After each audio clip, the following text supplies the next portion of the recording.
Hello everyone, हमारे channel exam with Deepika पर आपका हार्दिक स्वागत है। उम्मीद है आप सब बहुत अच्छे होंगे और पढ़ाई अच्छे से कर रहे होंगे।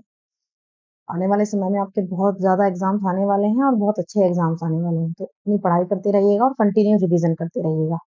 ठीक है, तो इसी रिवीजन के लिए हम आपके लिए जो क्लास है हमारी, ये हमारी अप्रोक्स 40 क्वेश्चन इसमें होते हैं। ठीक है, इसमें सभी के क्वेश्चन होते हैं। तो आपको क्या करना है, इसमें मोस्टली सभी सब्जेक्ट्स के क्वेश्चन हैं, ज्योग्राफी है, पॉलिटिकल साइंस है। आपको क्या करना है, सिर्फ ये रिवाइज करते चलना है। ठीक है, तो चलिए शुरू करते हैं।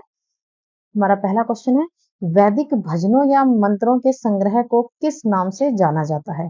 तो देखिए, इन्हें जाना जाता है संहिता के नाम से। ठीक है, संहिता के नाम से इसे जाना जाता है। चलिए नेक्स्ट क्वेश्चन देखते हैं। भगवान महावीर का जन्म निम्न में से किस राज्य में हुआ था? तो देखिए, हम सभी जानते हैं भगवान महावीर का जो जन्म है वो कहाँ हुआ था? बिहार में हुआ था। चलिए नेक्स्ट क्वेश्चन देखते हैं। एक ग्रंथ है जिसमें जैन तीर्थंकर, विशेष रूप से पार्श्वनाथ और महावीर की आत्मकथाएं हैं। वह कौन सा ग्रंथ है जिसमें जैन तीर्थंकर जो है, पार्श्वनाथ और महावीर की आत्मकथाएं हैं? तो देखिए, आपके सामने चार ऑप्शन है, उत्तराध्ययन, आदि पुराण, महापुराण और कल्पसूत्र। तो देखिए, तो वो जो ग्रंथ है जिसमें पार्श्वनाथ और महावीर की आत्मकथाएं हैं, उसका नाम है कल्पसूत्र। ठीक है, कल्पसूत्र है उसका नाम। चलिए नेक्स्ट क्वेश्चन देखते हैं। जैन दर्शन के अनुसार जिना शब्द का क्या अर्थ है? तो जिना शब्द का अर्थ है विजेता। ठीक है, क्या अर्थ है? विजेता। चलिए अगला प्रश्न है, उस पवित्र शहर का नाम बताइए जिसे प्रथम और चतुर्थ जैन तीर्थंकरों का जन्म स्थान माना जाता है। तो क्या किसे माना जाता है? अयोध्या को माना जाता है। चलिए अगला प्रश्न है, तीसरी शताब्दी ईसा पूर्व और 12वीं शताब्दी ईस्वी के बीच की अवधि से संबंधित बौद्ध कला और वास्तुकला के उत्कृष्ट नमूने के लिए प्रसिद्ध है। बताइए क्या प्रसिद्ध है? आपके सामने चार ऑप्शंस दिए गए हैं, सतना, विदिशा, सांची, देवास। इनमें से कौन सी वो जगह है जो तीसरी शताब्दी ईस्वी पूर्व और 12वीं शताब्दी ईस्वी के बीच की अवधि से संबंधित बौद्ध कला के इस उत्कृष्ट नमूनों के लिए प्रसिद्ध है? तो ये क्या है? ये सांची है। ठीक है, चलिए नेक्स्ट प्रश्न है, भारत में प्रमुख बौद्ध संरचनाओं में से एक सारनाथ में किस स्तूप का निर्माण महान मौर्य राजा अशोक द्वारा करवाया गया था? तो बताइए वो कौन सा स्तूप है जिसका निर्माण अशोक द्वारा करवाया गया था? धौली, धमेक, भरहूत या ललितगिरी? तो देखिए, उसका नाम है धमेक। ये धमेक स्तूप है जिसका निर्माण मौर्य जो कालीन शासक थे राजा अशोक द्वारा करवाया गया था। चलिए नेक्स्ट प्रश्न है, भारतीय संविधान के वित्तीय आपातकाल से संबंधित प्रावधान किससे लिए गए हैं? तो देखिए, जो वित्तीय आपको पता ही होगा, ये पॉलिटिकल साइंस के जो है ना, कि संविधान में कहाँ किससे क्या लिया गया है। इसके लिए मैं एक वीडियो भी बना दूंगी कि किससे क्या लिया गया है। इसको इसको हम रिवाइज कर लेंगे, तो ये क्वेश्चन जरूर पूछा जाता है। ठीक है, तो वित्तीय आपातकाल से संबंधित प्रावधान कहाँ से लिए गए हैं? ये जर्मनी के संविधान से लिए गए हैं। ठीक है, तो चलिए नेक्स्ट प्रश्न है, भारतीय संविधान का निम्न में से कौन सा अनुच्छेद समान नागरिक संहिता से संबंधित है? तो समान नागरिक संहिता से संबंधित है आर्टिकल 44। आर्टिकल 44 किससे संबंधित है? समान नागरिक संहिता से। ठीक है, जिसे हम कहते हैं यूनिफॉर्म सिविल कोड। चलिए नेक्स्ट प्रश्न है, भारतीय संविधान के किस भाग में केंद्र राज्य के संबंधों का उल्लेख है? तो देखिए, बताना है कि भारतीय संविधान के किस भाग में केंद्र राज्य के संबंधों का उल्लेख है। ये है संविधान के भाग 11 में, आर्टिकल है 245 से 255। ठीक है, चलिए नेक्स्ट क्वेश्चन है, भारत की सीमा के भीतर स्वतंत्र रूप से गमन आगमन भारतीय संविधान के तहत एक मौलिक अधिकार है। बहुत अच्छा क्वेश्चन है। तो ये किस में आता है? ये स्वतंत्रता के अधिकार में आता है। ठीक है, और स्वतंत्रता के अधिकार में किस में आता है? ये आर्टिकल 19 में आता है। ठीक है, कि कोई भी व्यक्ति भारत के किसी भी क्षेत्र में कहीं भी आ जा सकता है। ये एक मौलिक अधिकार है और ये किस में आता है? आर्टिकल 19 में आता है। चलिए अगला प्रश्न देखते हैं, निम्न में से कौन सा अनुच्छेद सभी नागरिकों के लिए समान न्याय और निशुल्क कानूनी सहायता को बढ़ावा देता है? देखिए, आपके सामने ऑप्शन है 39A, 32A, 43A, 48A। तो देखिए, कौन सा अनुच्छेद है जो सभी नागरिकों के लिए समान न्याय और निःशुल्क कानूनी सहायता की बात करता है? वो है 39A। चलिए नेक्स्ट प्रश्न है, भारतीय संविधान का अनुच्छेद चुनाव आयोग को संसद और राज्य विधानमंडल के चुनावों के पर्यवेक्षण की शक्ति देता है। देखिए ये है आर्टिकल 324। एक आर्टिकल्स पर हम एक वीडियो बना देंगे, बनाऊंगी मैं इसकी वीडियो। आपके अभी एग्जाम में टाइम है लेकिन मैं इसे बना दूंगी सभी आर्टिकल्स के लिए, इंपॉर्टेंट जो आर्टिकल्स हैं वो सब कवर करवा दूंगी। चलिए नेक्स्ट प्रश्न है, भारत के संविधान का कौन सा अनुच्छेद भारत के राष्ट्रपति के महाभियोग के प्रावधानों के बारे में बात करता है? तो भारत के राष्ट्रपति के पर जो महाभियोग लगेगा उसके बारे में ये बात करता है। तो बताइए कौन सा आर्टिकल है? बढ़िया आर्टिकल है ये, आर्टिकल 51, अनुच्छेद 61, 54 या 63। तो देखिए वो है आर्टिकल 61, अनुच्छेद 61, जो राष्ट्रपति के महाभियोग की बात करता है। ठीक है, चलिए अगला प्रश्न है, चंद्रमा की त्रिज्या कितनी है? तो चंद्रमा की त्रिज्या है 1.74 इंटू 10 की पावर 6 मीटर। ठीक है, ये 10 की पावर 6 मीटर है। चलिए अगला प्रश्न है, उपसौर की घटना के दौरान पृथ्वी और सूर्य के बीच की अनुमानित दूरी कितनी रहती है? तो देखिए उपसौर में जो पृथ्वी और सूर्य के बीच की दूरी है वो रहती है 152 मिलियन किलोमीटर। चलिए अगला प्रश्न देखते हैं, किसको अब पृथ्वी के सौर मंडल के भीतर एक ग्रह के रूप में नहीं माना जाता?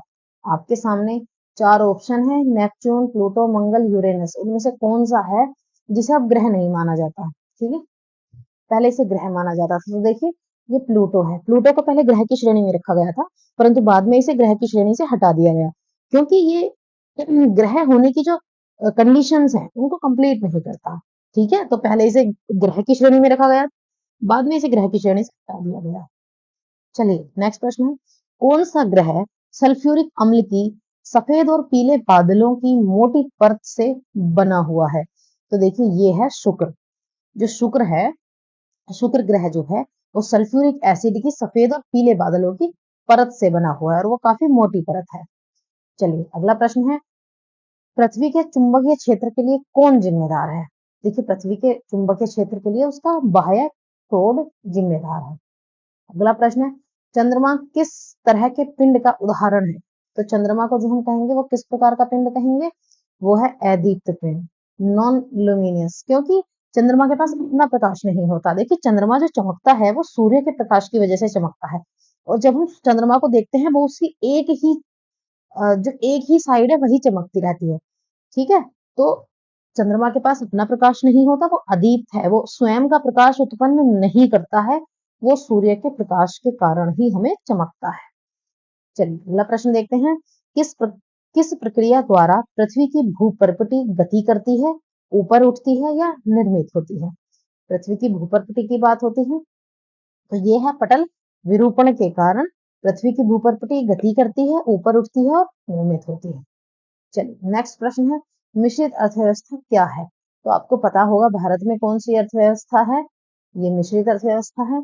मिश्रित अर्थव्यवस्था है ये जिसका मतलब है a market system of resources allocation. चलिए हिंदी में बताती हूँ, इसका तात्पर्य है, देखिए जहां प्राइवेट बिजनेस मतलब जो निजी व्यवसाय हैं हमारे, वो या सरकार के द्वारा कोई भी योजनाएं हैं, ठीक है, और दोनों के समन्वयन को लेकर चला जाता है और दोनों ही चीजों कंडीशंस को ये एक्सेप्ट करती है। ठीक है, जहां प्राइवेट भी है, निजी बिजनेस भी है, सरकारी योजनाएं भी हैं, सभी को उनको ये एक्सेप्ट करती है। ये क्या है? ये हमारी मिश्रित अर्थव्यवस्था में आती है। चलिए नेक्स्ट प्रश्न देखते हैं, निम्नलिखित में से किस आर्थिक व्यवस्था में पूंजीगत वस्तुओं पर निजी व्यक्तियों या व्यापारियों का स्वामित्व होता है और माल और सेवाओं का उत्पादन बाजार में आपूर्ति और मांग पर निर्भर करता है? तो देखिए ये किस पे है? ये है पूंजीवादी अर्थव्यवस्था में। चलिए अगला प्रश्न है, निम्न में से कौन सी तृतीय आर्थिकी गतिविधि है? देखिए बस आपके सामने चार ऑप्शन है, कृषि, व्यापार, शिकार, बुनाई। तो इनमें जो व्यापार है वो तृतीय आर्थिकी है, थर्ड। इन्हें कैटेगरी दी गई है प्राथमिक, द्वितीयक, तृतीयक। ठीक है, चलिए अगला प्रश्न है, एक औद्योगिक अर्थव्यवस्था की सर्वश्रेष्ठ परिभाषा उस अर्थव्यवस्था के रूप में है जिसका 50% या अधिक उत्पादक मूल्य क्षेत्र से आता है। तो ये किसकी बात हो रही है? द्वितीयक क्षेत्र की बात हो रही है। चलिए अगला प्रश्न है, आय और रोजगार सिद्धांत अर्थशास्त्र की किस शाखा का दूसरा नाम है? ठीक है, आय और रोजगार सिद्धांत। तो किसका है ये मैक्रो इकोनॉमिक्स यानी वृहत अर्थशास्त्र का है। चलिए अगला प्रश्न देखते हैं। निम्न में से किसे ऊष्मागतिकी का पहला नियम भी कहा जाता है? क्वेश्चन अच्छा है। ऊष्मागतिकी का पहला नियम किसे कहा जाता है? ये हम कहते हैं ऊर्जा संरक्षण के नियम को। चलिए नेक्स्ट प्रश्न देखते हैं। जमाने वाली ठंड में घरों को गर्म रखने के लिए धूप के प्रयोग की अनोखी अवधारणा को हम क्या कहते हैं? देखिए, जहां बहुत ज्यादा ठंड पड़ती है वहां घरों को ही गर्म रखा जाता है, क्योंकि इतनी ठंड में जहां इतनी ज्यादा स्नोफॉल होती है, इतना ज्यादा बर्फ गिरता है, वहां रहना बड़ा मुश्किल होता है। ठीक है, तो ये लोग क्या करते हैं, घरों को गर्म रखने के लिए, अब इन्होंने पूछा है कि वो कौन सी अवधारणा है जो प्रयोग में ली जाती है, तो देखिए उसका नाम है निष्क्रिय सौर। इसका मतलब है इस तरह के घर बनाए जाते हैं जो ठंड को तो अपने घर में आने नहीं देते हैं, कम से कम आने देते हैं। अब जब धूप पड़ती है तो धूप को वो एब्जॉर्ब करते हैं, धूप को वो अंदर की तरफ खींचते हैं। ठीक है, तो इसे हम कहते हैं निष्क्रिय सौर यानी पैसिव सोलर हीटिंग। ये सिस्टम आजकल अपनाया जाता है घरों को गर्म रखने के लिए। चलिए अगला प्रश्न है। सूर्य पृथ्वी को किसके माध्यम से गर्म करता है? तो जो पृथ्वी गर्म होती है सूर्य से किस कारण गर्म होती है? रेडिएशन के कारण, विकिरण के कारण पृथ्वी गर्म होती है। चलिए अगला प्रश्न है। गैसीय अवस्था में मौजूद किसी पदार्थ के उसके तापमान या दाब में परिवर्तन के कारण तरल अवस्था में परिवर्तन की प्रक्रिया को क्या कहा जाता है? इसे हम कहते हैं कंडेंसेशन यानी संघनन। चलिए अगला प्रश्न है। विस्तार के कारण एफिल टावर गर्मियों में अधिक लंबा हो जाता है, ऐसा क्यों? तो देखिए आपको पता होगा ये क्यों होता है, ये थर्मल के कारण होता है। देखिए गर्मियों में ये क्यों हो जाता है, आपको पता है जो लोहा होता है वो विस्तार करता है, ठीक है, ताप के कारण। तो जिस कारण ये इसकी जो लंबाई है वो बढ़ जाती है, तो थोड़ा सा फैलता है। ठीक है, तो ये किस कारण होता है? ताप के कारण होता है। अच्छा चलिए आज की क्लास में इतना ही। अब हम मिलेंगे आपको इसकी नेक्स्ट क्लास के साथ।